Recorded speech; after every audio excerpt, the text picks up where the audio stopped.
Ерөнхий юунд тэтгэгч Италийн залуусын загварын хамгийн эрэлттэй брэнд Terranova. Хай манайхаа. За ингээд манай WW мэдээний булан маань та бүхэнд хүрэхэд бэлэн боллоо. Мэдээж телевиз дэлгэцийн бүтээл pop culture-ийн эргэн тойронд маш олон сонирхолтой зүйлсүүд болж байгаа. Тэгээд энэ удаагийн бичлэгэндээ бидний сонгож авсан сэдвүүдтэй бүгдээрээ танилццгаая. Physical Asia Netflix-ийн шоунд Монгол тамирчид маань хүч үзнэ. Alice in Borderland сүүлийн сизон гарч дуслаа. Monster цувралын шинэ сизон Ed Gein-ий түүх. T.O.P болон Taylor Swift-ийн эргийн эрэлт. Мөн GD-гээс агуулаад бүр улсынх нь ерөнхийлөгч хүртэл хамтран тоглосон реклам юуны талаар байсан бэ гэд үүнээс гадна өөр олон сонирхолтой мэдээнүүд энэ удаад бэлтгэсэн байна. Ингээ бүгдээрээ бичлэг рүү орцгоё.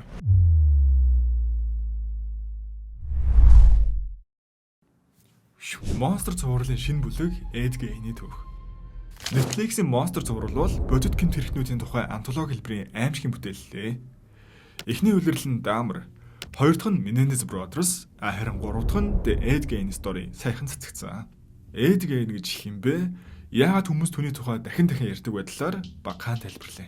Тэр бол аимшигын уран зохиол кино ертөнцид гүн нөлөө үзүүлсэн хүн. Хуучин цагт мангасууд нь Dracula, Frankenstein хүн чонол байсан бол түүнээс хойш жинхэнэ мангасууд нь бид өөрсдөө болж хувиржээ. Түүний түүх кино ертөнцийн сэдэв болон хувирч алдарт найруулагч Alfred Hitchcock түүнээс сэдвлэн Psycho 1960 онд бүтээж үзэгчид айцаас гадна шоконд орж энэ нь аимшигын жанрын бүтэн эргэлт болж хувирсан гэхэд болно. Үргэлжлүүлэнд Texas Chainsaw Massacre ч мөн адил хүн алж арьсаар нь маск гэдэг дүрийг Gein-ийн амьдралаас ургуулсан авсан. Оскарын шагналт Silence of the Lambs ч эсрэг дүрний эмэгтэйчүүдийн арьсаар хувц идэг байдлаар түүнээс сэтэл авсан байдаг. Эцэст нь түүнийг 1957 онд баривчлах үед цагдаа нар түүний гэрээс хүний арьсаар хийсэн сандал, гэрлийн бүрхүүл, маск, гавлын асаар хийсэн аяга, эмэгтэй хүний биеийн эсгүүдийг олсон бөгөөд хоёр хүн асна батлагдсан ч хідэн шарил авахуж хэдэн хүний эд эрхнийг ашигласныг тогтооход бэрх байсан юм. Гэхдээ мэдээж энэ цувралын гол философи нь мангас төрдөггүй харин бүтдэгэ гэсэн санаа. All I wanted was a girl. Only a mother could love you.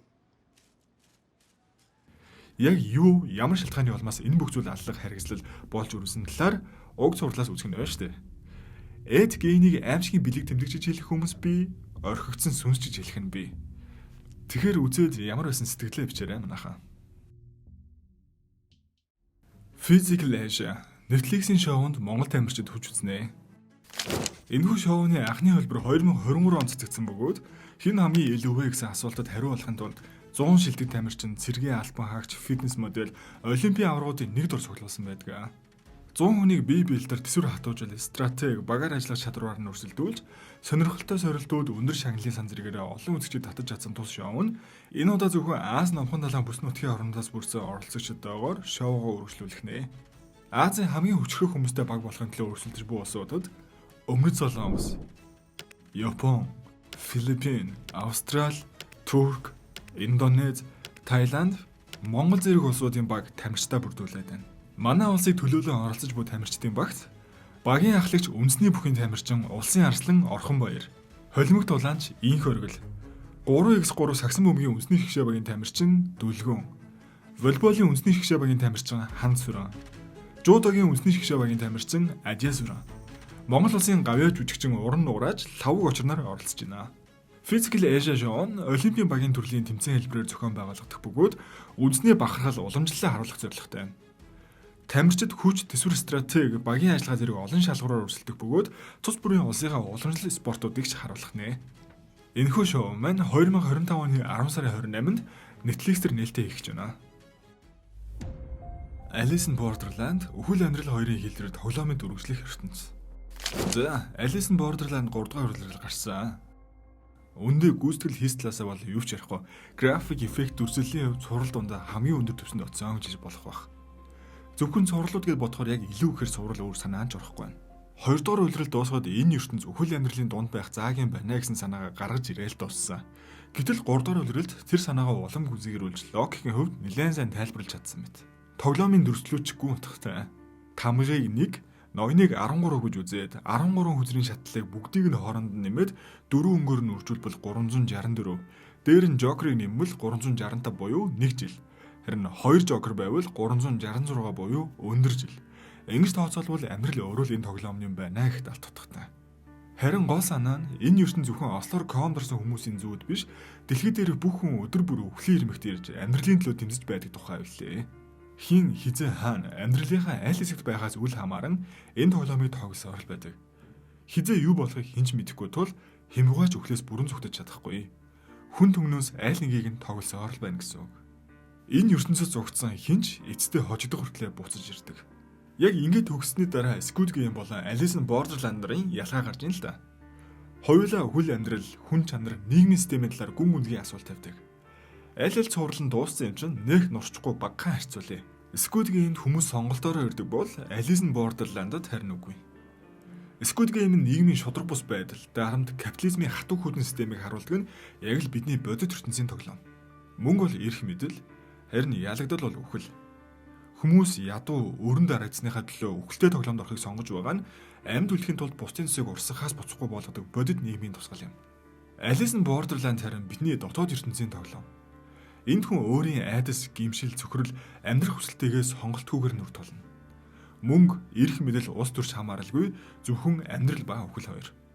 Squid Game нь ямар нэгэн биднийг ийм болгосон бэ гэж асуудаг бол Alice in Borderland ямар үед бид хүн хэвээр үлдэж чадах вэ гэж асууж байгаа юм уу та? Хүн чанарын дүрслэл нь Squid Game-д хүмүүс ихэндээ найз, ах дүү шиг боловч урамшууллын мөнгө нэмэгдэх тусам итгэл нь ууршин айдас уралт хэрцгийл давмгайлна. Энэ бол систем хүнийг хэрхэн амьд араатан болгодгийн илэрхийлэл. Alice in Borderland-д хинч сонголтоор ирээгүй, дарга цэрэг, мөнгөтэй мөнгө үл хамааран бүгд айц цөхрөл, ганцаарлын дунд амьдрахын төлөөл тэмцдэг. Ингэх явцдаа хүн байх утга, нөхөрлөл, хайр итгэлээ олж авдаг. Яг л өхөл дундаас амьдралын үнцнийг дахин ойлгох тухай юм. Тус цувралын тоглоомын утга ба бүтцж илэрхийлэх зүйлүүтэй бөгөөд уг нь ярмаар багаш тойм бичлэг маань утгаалтлаа. Ямар ч тааш хуйлаа дууссан болохоор үдсэн сэтгэлүүдэд үлдээгээрэй. Alice муу Америк хувилбар гарах боломжтой болгоод дууссан да. G-Dragon-аар ахлуулсан салбар бүрийн топууд нэг бичлэгэнд. Саяхан Өмнөд Солонгосын ерөнхийлөгчөөс ахуулаад урлаг соёлын томоохон одууд оролцсон тоглосон телевизийн сурчлагаа цацагдаж нэлээд шок байсан. Энгийн уран бүтээлчж биш салбар бүрийн топуудыг нэг кадрт багтаасан нь ихээх сонирхол татаад байсан юм.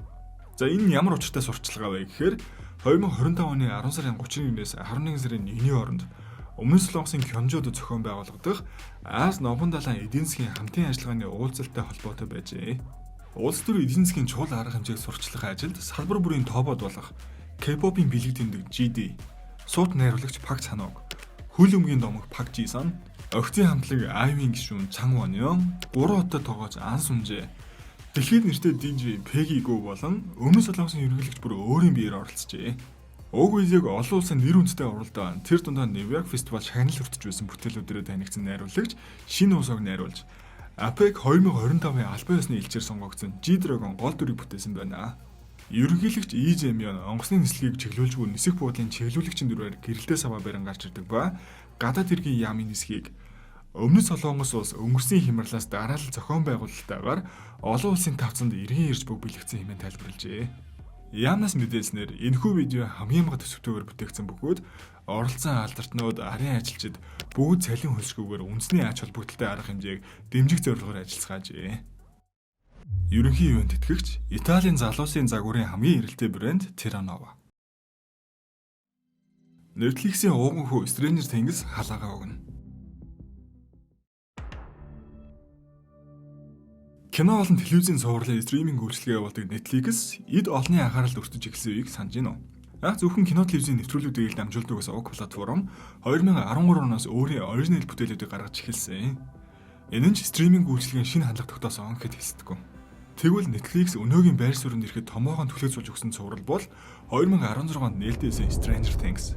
Duffer Brothers-ийн энэ бүтээлний эхний үлрэл цацагдсан даруйд дэлхийн олон сая үзэгчдийн анхаарлыг татсан бөгөөд зөвхөн аим шиг адлын хөтөлтүүдийгүй 1980-ад оны pop соёл, нөхөрлөл, гэр бүлийн харилцааг шингээсэн нь үзэгчдийн сонирхлыг ихээхэн татсан. Тэгвэл Netflix-ийн хамгийн өндөр үзүүлэлттэй цувралуудын нэг болсон бүтээл маань энэ он сүүлийн бүлгэрээ хаалтаа хийнэ гэдгээ мэдгдсэн. Эцсийн бүлэгт киноны үйл явдал өрнөг Хокинс хотод цэргийн хөлөөрөө тогтоож хот бүхэлдээ эсрэг дүр Векнагийн хүртэнд эзлэгдэхийн хажуугаар Eleven орс ураггүй алга болно гэх үйл явдлууд багтаад байгаа юм байна. Киноны нээлтийн товын хувьд 2025 оны 11 сарын 26-нд 4 анги, 12 сарын 25-нд 3 анги, харин төгсгөлийн анги нь 12 сарын 31-нд цацагдах нэ. Мөн энэ үйлрэл нь Netflix-ийн хамгийн өндөр өртөгтэй бүтээлүүдийн нэг болж байна. Тус улирлын нийт зардал нь 270 сая $, төрсэн бөгөөд энэ нь нэг ангийн хувьд ойролцоогоор 30 сая $, буюу сонирхуулахад Demon Slayer Infinity Castle бүтсэн өртгөөс ч их юм. Мэдээ цовруулын сүүлийн бүлэг гэдэг утгаараа үзэгчдэд сэтгэл хөдлөм төгсгөлийг хүргэх зорилготой ойл холбоотой гэж үзэж байна. Мөн тус улирлын анги бүрийг кино шиг урт хэмээн тодорхойлж байгаа нь үйлдвэрлэлийн зарлыг нэмдүүлсэн гэж болно. Нэрэ хэрвээ recap хэрэгтэй бол комент үлдээгээрэй. За ингээд дараагийн мэдээ. Taylor Swift-ийн эргэн ирэлт.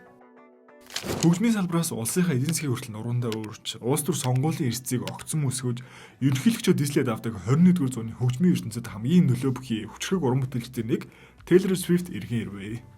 Олон нийтийн дунд түүнийг хэтэрхий overrated гэж үздэг хүмүүс байдаг ч яалтчгүй гаргасан амжилт нь хэний ч амыг тагладаг гэж болно. Түүний нэг л концерт тухайн хотын зочид буудал, ресторан, худалдаа үйлчилгээ, тээврийн орлогод хэдэн зуун сая $ын өсөлт авчирч Swiftonomics хэмээх нэр томьёо хүртэл бий болсон төдийгүй 2020 оны Америкийн ерөнхийлөгчийн сонгуулийн үеэр түүний бичлэг постууд залуусын дунд сонгуулийн бүртгэл нэмэгдэхэд бод нөлөө үзүүлсэн гэдэг ба түүний постын дараа бүртгэл 65% өссөн гэх баримт дэлгэдэд байсан. Энэ түүний хичнээн үгүйсгсэн ч хэдийн хэмжээний нөлөөтэй вэ гэдгийг харуулж байгаа. Тэгвэл хөгжмийн салбар дахь дүрмийг өөрчлөгч, уран бүтээлчийн эрх чөлөөг хамгаалагч, дэлхийн эдийн засгийн үзэгдэл болсон эмэгтэй маань өнгөрсөн 8 сар сүү тавьснаа зарлаж, мөн хэдхэн хоногийн өмнө The Life of a Showgirl нэртэй шинэхэн цомгороо урлагийн ертөнцид эргээд ирээд байна. Peaky Blinders бүлэглэлийн дараач юм. 2013 оны анхны удирлаа цацж байсан Peaky Blinders сурлын үргэлжлэл болох шинэ зураг хийх талаар албан ёсоор зарлалаа. Netflix болон BBC хамтран бүтээж буй энэхүү зураг нь 1950-ад оны Британий Birmingham хотод өрнөх бөгөөд дэлхийн 20-р дайны дараах сэргэлтийн үеийг харуулна. Цуврал нь Birmingham хотын дайны дараах сэргэлт гэмт хэргийн сүлжээ эрх мэдлийн тэмцэл зэрэг сэдвүүдийг хөндөж, Shelby нарын шинэ үеийнхэн хэрхэн хотын ирээдүйг тодорхойлохыг харуулах нэ. Зохиос найруулагч Steven Knight энэхүү зурлыг бичиж продюсераар ажиллаж байгаа бөгөөд Tommy Shelby-ийн дүрийг бүтээсэн Cillian Murphy гүйцэтгэх продюсераар оролцох болсон ч өөрийн дүрд эргийн эрэг тоглох хэсэг нь тодорхойгүй байна. Харин үндсэн цувралын дараагийн ангийн тав зарлагдаагүй байгаа ч үргэлжлэл цувралын тав нь аль биесээр цацгдсан бөгөөд цувралын үйл явдал нь удахгүй гарахтаа Immortal Man киноны дараах үйл явдлыг үргэлжлүүлнэ. Энэхүү киноны зураг авалт дууссан бөгөөд 2026 он нээлттэй их төлөвтэй байгаа. Шинэ цуврал шинэ дүрүүд танилцуулагдах бөгөөд эдгээр дүрүүд нь Shelby гэр бүлийн дараагийн үеийнхэн болон тэдний оролцоодоо гэмт хэргийн сүлжээ эрх мэдлийн тэмцлийг илэрхийлэх юм аа. Хэрвээ энэ зураг анхны шиг амжилттай болж чадвал урт цув сарвчтай малгай эргээд ирэлттэй болно л гэсэн үг. T.O.P. ахын эргийн ирэлт. Өмнөх дугаартаа эх жил Big Bang хамтлагийн 20 жилийн ой болох талаар дурдсан. Хамтлагийн бусад гишүүд аялан тоглолт, Shindo, Coachella хөгжмийн наадамд оролцсон батлагдаад байсан бол 2023 онд хамтлагаас гарсан топ ах маань бас эргийн ирэлт хийхээ зарлалаа. Тэрээр 2013 онд Doom Dada single-ээр ганцаар шалсан уран бүтээл гаргаснаас хойш 12 жилийн дараа өөрийн шинэ бүтээлээ танилцуулах гэж байна. T.O.P-ийн шинэ цомог энэ оны 4-р улирал буюу 10-р сараас 12-р сарын хооронд гарах төлөвтэй. Цомгийн ажил бүрэн дууссан бөгөөд одоо хэд хэдэн дууны мьюзик видео хийгдэж байгаа гэх мэдээлэл байна. Мөн мьюзик видеоны visual design дээр түүний тогсон Squid Game зурлалын production design дээр ажилласан Prime Time Emmy Awards-ын шагналд Che Kyung-son ажилласан гинэ. Олон жилийн дараа соло цомгороо хөгжмийн салбарт эргэн ирж байгаа болохоор фэний хувьд үнэхээр баяртай байна. Мөн нэм сонирхолтой 2026-нд Big Bang, BTS, EXO, Blackpink, Twice гэд бүгд идэвхтэй үйл ажиллагаа явуулсан тун сонирхолтой жил болох нэ. Ерөнхий юунд тэтгэгч Италийн залуусын загварын хамгийн эрэлттэй брэнд Terranova. Энэ удаагийн бичлэг маань энэ хүрээ дуусчин бид энэхүү контентоо илүү уян хатаа үзэх нартайгаа ойрхон байхыг хүсэж байгаа болохоор та бүхэнд ямар санагдсан сэтгэлээ чөлөөтэй доор илэрхийлээрэй. Ингээд бичлэг дээрээ лайк дараад мөн дараагийн бичлэгээр аль талын мэдээ сонио хашнаас сонсох хүсэлтэй байна. Доор сэтгэлээ үлдээгээрэй. Дараагийн бичлэгээр уулзлаа. Түр баяртай.